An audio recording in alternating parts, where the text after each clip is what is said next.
Hola, soy José Óscar Plaza, doctorando de la Universidad Autónoma de Barcelona en el programa Medios, Comunicación y Cultura, además de profesor asociado del grado de Periodismo de la Universidad Pompeu Fabra y profesor del máster de Periodismo Deportivo de la Barcelona School of Management, UPF. Quiero presentaros una ponencia que realizo de forma conjunta con el doctor Sergi Cortiñas Rovira, profesor agregado del grado de Periodismo de la Universidad Pompeu Fabra y director del máster de Periodismo Deportivo de la Barcelona School of Management, UPF. En el Congreso Comunicación y Pensamiento, en su edición de 2023 y dentro del simposio sobre imagen y manipulación política, presentamos una ponencia titulada De ratas huidas a héroes de América, repercusión y censura en la prensa española de los éxitos de los futbolistas exiliados en Latinoamérica tras la disolución de la selección vasca en 1939-1947. Situemos el contexto. En 1939, tras el final de la Guerra Civil Española, con la victoria de los sublevados nacionales, la Segunda República cae y se instaura el franquismo, una dictadura de orientación fascista.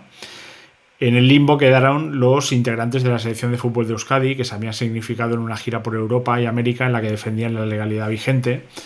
Los nuevos tiempos pregonados por el régimen provocaron que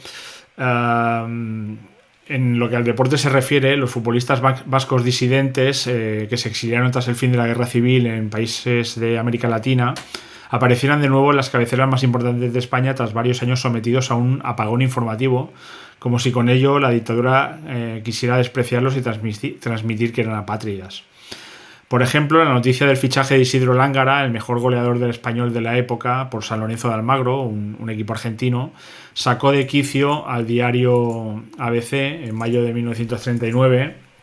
que lo calificó como una rata que había abandonado una nave a la deriva por el mundo, en referencia a la selección vasca. En un artículo titulado Fugitivo de la Patria, publicado en el diario ABC, el 28 de mayo de 1939, se dice... dicen que en los barcos se conoce la amenaza de un naufragio por la rapidez de las ratas en huir del casco y en llegar a tierra firme. La incorporación de Lángara a San Lorenzo de Buenos Aires, después de haber abandonado a sus compañeros del equipo vasco, que anda a la deriva por el mundo, quiere decir probablemente que el navío hace agua. La noticia del traspaso de Lángara, como de cualquiera otro de los fugitivos de la patria, no tiene otro valor ni se puede registrar con otros méritos que los de el intento de una burla a las leyes nacionales y a las internacionales. En la ciudad de Buenos Aires sucede como en tantas otras ocasiones. La escasez de jugadores de clase obliga a aquellos clubes a poner sus miradas en la vieja Europa. Esto es el extracto del diario ABC del 28 de mayo de 1939. Como se pudo comprobar varios años más tarde, con motivo de la gira española del San Lorenzo en 1946, el fútbol argentino estaba muy por delante del español, condenado como estaba el fútbol español a una autarquía deportiva que le impedía evolucionar y que lo enfrentaba tan solo a las selecciones de la misma cuerda ideológica, bajo el espejo de glorias pasadas como las de la furia española de los Juegos de Amberes de 1920. En la misma nota, el autor pide cursar una protesta enérgica y, si es menester, violenta, para que el jugador y el club mendicante sepan a qué atenerse. ¿Violenta? ¿Se referían acaso a declarar la guerra diplomática argentina? La sintonía entre Franco y Perón de años después obviamente aún ni se vislumbraba, y llama también poderosamente la atención que el espectacular debut de Lángara en el San Lorenzo, con 4 goles en medio tiempo al poderoso River Plate el 21 de mayo de 1939, ni tan siquiera se menciona, a pesar de que el texto se publicó 7 días después. Sería un silencio estampa, ¿no? que dirían los italianos. El apagón informativo en torno a la figura de Lángara, que era el mejor goleador español de la época, fue ensordecedor en el diario ABC. En 6 años su nombre apareció 2 veces. En 1943, en un perfil del delantero Martín, se le recuerda en un inciso como un notable as, y en 1945, la edición de Andalucía, en una crónica de un Sevilla Atlético de Bilbao, decía que Zarra no tiene clase de internacional y que es peor delantero que Lángara. Pero en 1946, con el falangismo del régimen en franco retroceso por la derrota del eje italo-alemán en la Segunda Guerra Mundial, un año antes, y por otras maniobras de la dictadura, como el indulto total a los condenados por delito de rebelión militar y otros cometidos hasta el 1 de abril del 39, el tono en relación con Lángara empieza a mutar está próxima a su vuelta a Oviedo y se habla de su popularidad en México, donde Lángara es el mejor delantero. Su fama, se dice, en el país azteca resulta solo comparable a la del torero Manolete. Así, el 21 de junio se informa con total exquisitez de que Lángara jugará en el Real Oviedo la siguiente temporada y se anuncia su inminente regreso en avión con el pasaje pagado por el club. El 21 de agosto del 46 se explica que su recibimiento en Oviedo fue todo un acontecimiento. La rata, que había huido de un barco a la deriva, estaba mutando en un hijo pródigo que volvía a casa en loor de multitudes. Otro caso destacable es el de Ángel Zubieta, en su momento el debutante más joven de la selección española en el 36, un fenomenal centrocampista que decidió viajar con la selección de Euskadi cuando se inició la guerra civil. Tras su exilio en Argentina, la última de las paradas de la gira, y ya sabedor de que las tropas republicanas iban a ser derrotadas por las nacionales, inició una carrera deportiva en San Lorenzo de Almagro, igual que Lángara, un equipo en el que destacó como medio ala y donde se convirtió en su capitán.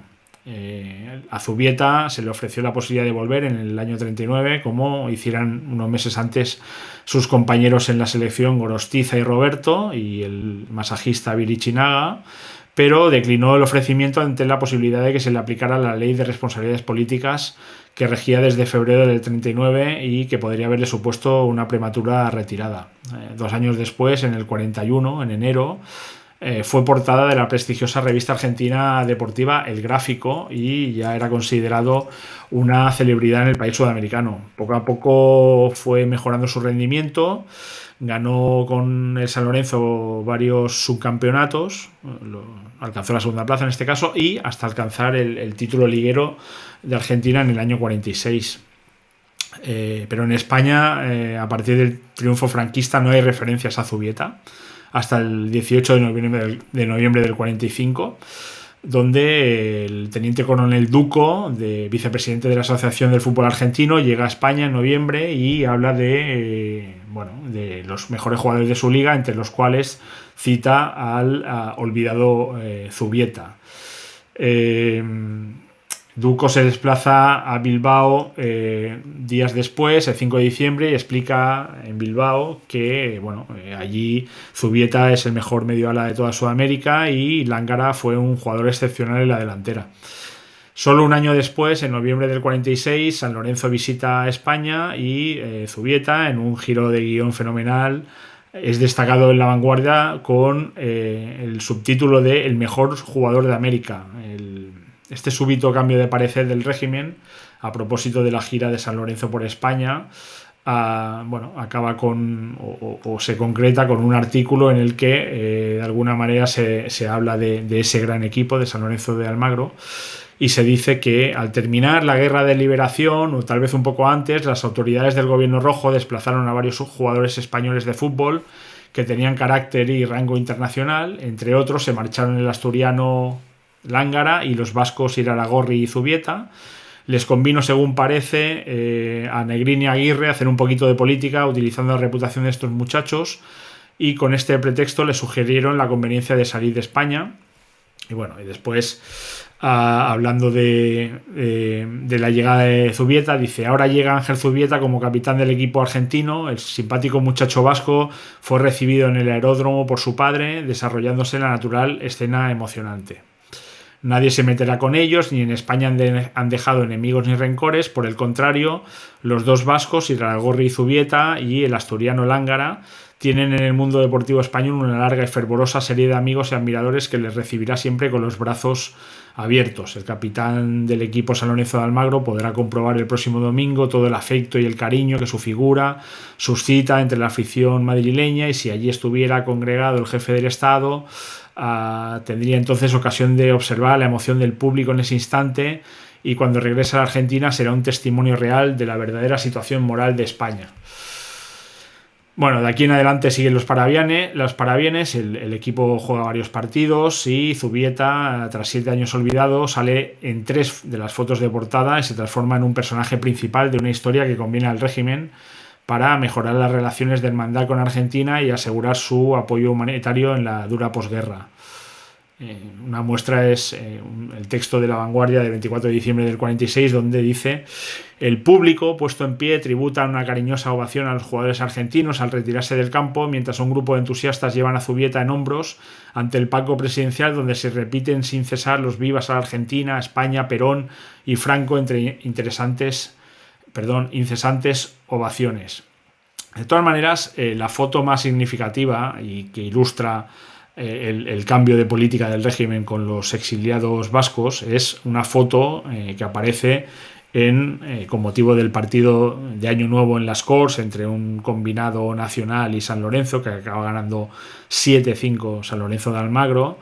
En esa foto se ve el saludo entre los capitanes, que son Zubieta por parte de San Lorenzo y Lángara, que ya jugaba en el Oviedo, por parte del combinado español. Hay un paseo, en el vídeo del nodo se ve, con las banderas unidas de España y Argentina por el césped, y el simbolismo de ese saludo que recoge La Vanguardia en portada entre ambos capitanes muestra de algún modo